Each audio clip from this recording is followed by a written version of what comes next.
Welcome back Morning. to Fixabook, and today we're going to look at a children's book. Yeah, as many of you will know, I do like a good branded series, and this is a really good branded series. So Geek Girl, HarperCollins, Holly Smale. The reason I brought it really is obviously there's a very strong design current running through the whole series. The glasses are very kind of iconic now. They've made something very quickly into something very recognisable.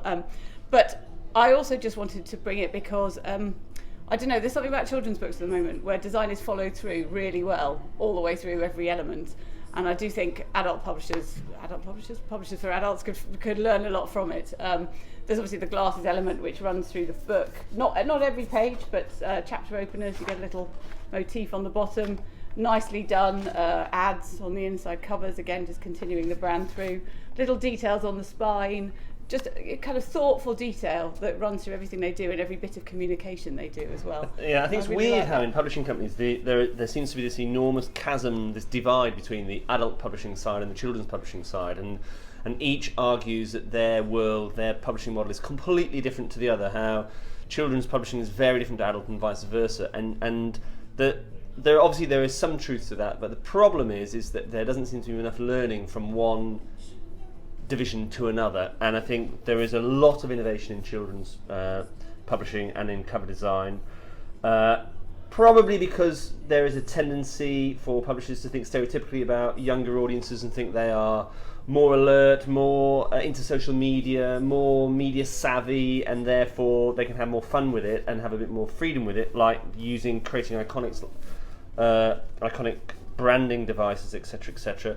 But I do think that adult publishers really could learn more from children's, and it just doesn't seem to happen. I don't know why. No, exactly. There's so much And innovation. elitism, yeah. But there is, as you say, a lot of innovation in children's that doesn't exist in adults. And I think there's an assumption that children don't necessarily want to read loads of blurb, which is true, and want immediacy. But actually, the same goes for adults. Yeah, If exactly you pick right. up a book, the last thing you want to do is wade through an entire plot synopsis. You need the kind of why you should like this book, what it's going to mean to you, how you're going to feel at the end of it, which is what children's books do really well, I think.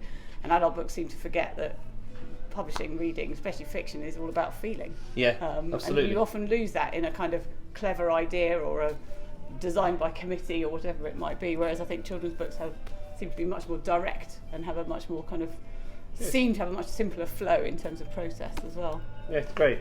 And it's not easy to create a franchise, as you Yes. say. That is not easy. That is a talent. So to achieve this with something as simple as a pair of glasses, brilliant. Really great piece of work. The other thing I like about it is it's basically a magazine cover.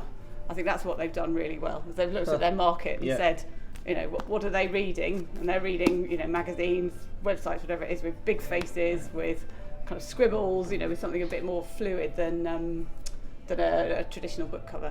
And again, they've seen that through. They're not afraid to put a whole face on it, which is nice, which again is something publishers often steer away from. Yeah. And it gives it that sense of, well, it just fits into that market of people who are buying albums and, where imagery is really, really important and big direct imagery. And I think it works really well in that. It's just fabulously commercial. Yeah, well done. Brilliant. Well done. Thank you, There you go. and There see you you go. next time. All right.